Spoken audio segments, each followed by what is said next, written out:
Welcome back, everyone, and thank you for joining us here again. Happy Easter, and with that, the Easter season is now upon us, or actually has been for a week.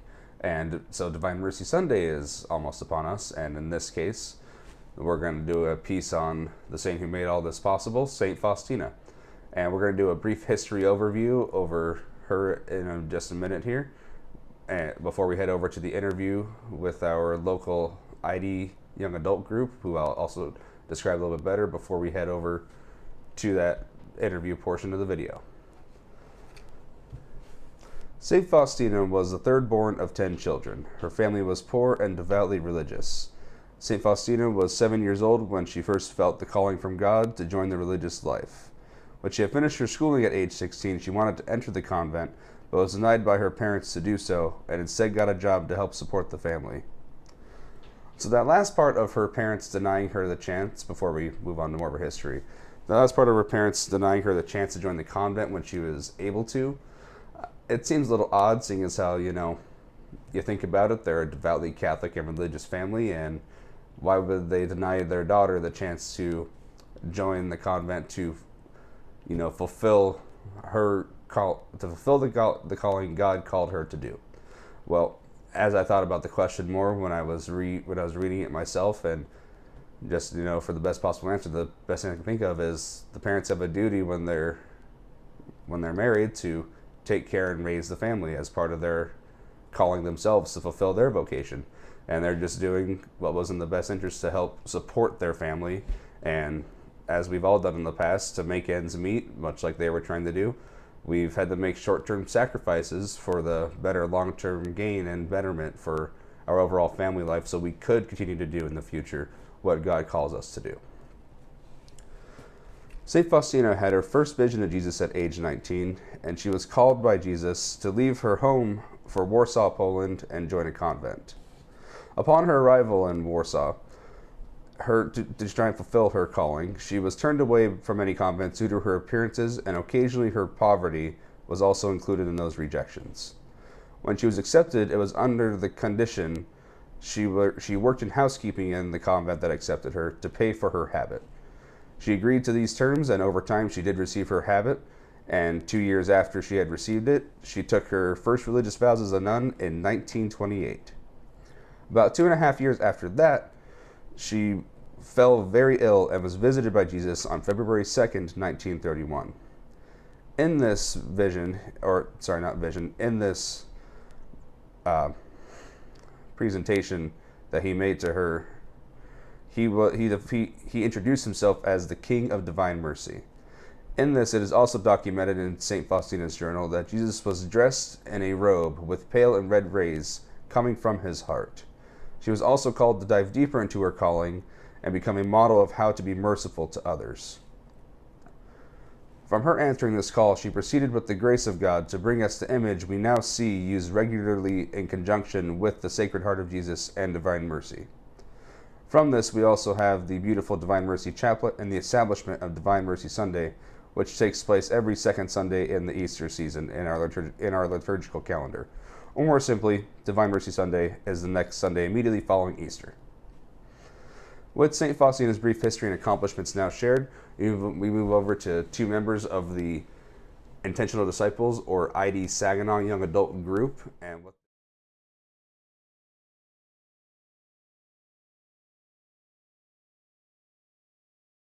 Good evening, everybody. How has your quarantine been today? It's been good. I'm Emily, everyone. Hi. I attend the cathedral, and I work at Next Year as an engineer. I moved to Saginaw about a year ago, and I'm really involved in ID, which is the young adult group up here.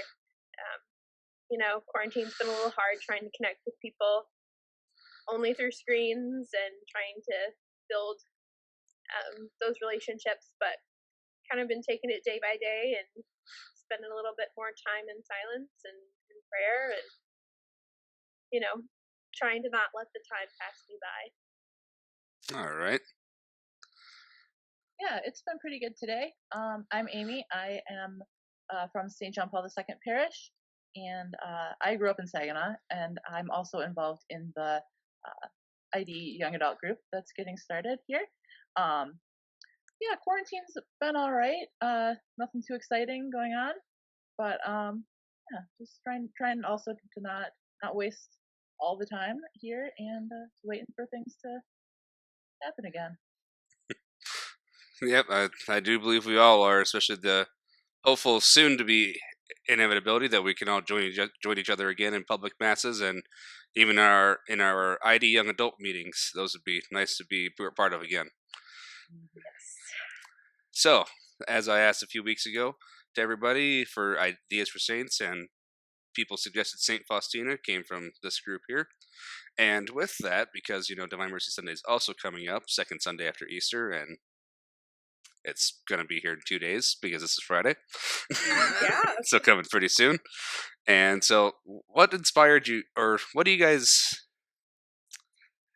draws you to St. Faustina?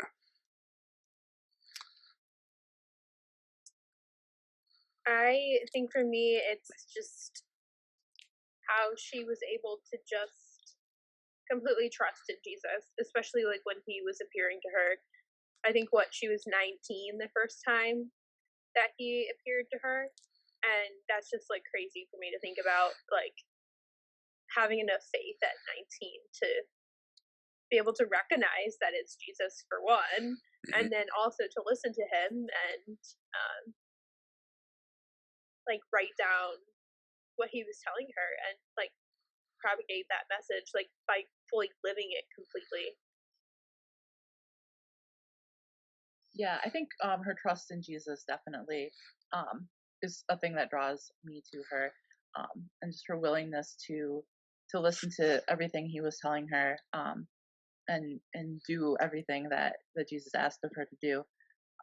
Especially if if she hadn't, we wouldn't have this whole Divine Mercy chaplet and devotion. This whole thing that's really so awesome and such a gift to us in this time and in our church, I think. Definitely a gift for us. And speaking of Divine Mercy Chaplet, why should we pray? I mean, granted, it is shorter and uses the same prayer device as the Rosary. Why should we pray it, though? I think because of what divine mercy is and how our world needs mercy and we need mercy. We need mercy from God and mercy from ourselves, mercy from others. And it's just there's something to saying those prayers over and over that it kind of will get through my dull skull eventually to like ask for forgiveness for my sins and really trust in Jesus. And it's like a really good concrete way to like ask for mercy, not only for yourself but for others. Yeah, I think it's important to pray it because it's such a good reminder of God's mercy towards us, and our call to be merciful towards other people. Fantastic. And yeah, that definitely is a good reason why we have a full Sunday in our entire year-long calendar devoted to mercy for everyone in every which way possible from God and from one another. And in this case, how can we best emulate St. Faustina's life? Because I know time where she lived in the 1920s and 30s, pretty different than what we currently have now, and basically technology-wise. So, how can we best emulate what she did and how she lived to our everyday life now with what we have here? Yeah, Amy, if you want to go ahead, you can. Go ahead. Okay.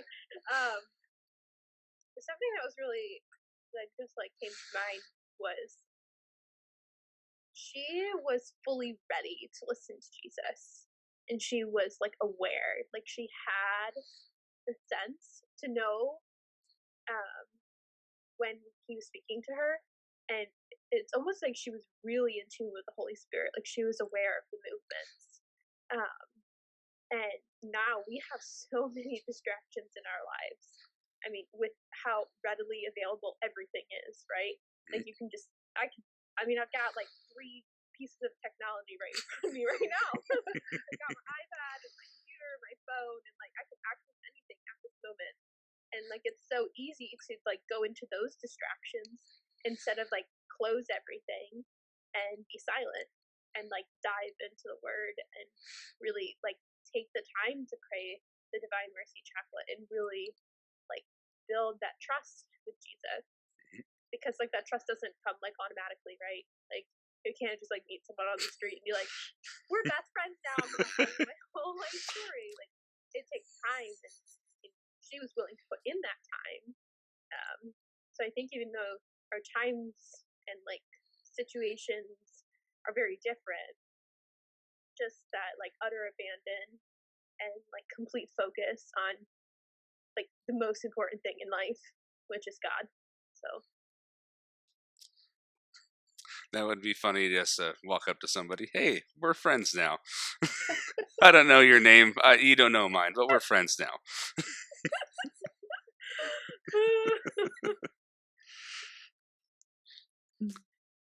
Yeah, I think too that it's good to emulate her, kind of similar to what Emily was saying, just her trust, that her trust in Jesus, that he's Jesus, I trust in you, that he's always going to be there for us. That's not something that would have changed between then and now. That he's always faithful. We can always rely on Jesus, no matter what the circumstances are. And like she was very sick towards the end of her life. Did she have tuberculosis? I think so. I think so. What I was finding research-wise, it just said severe illness. Okay.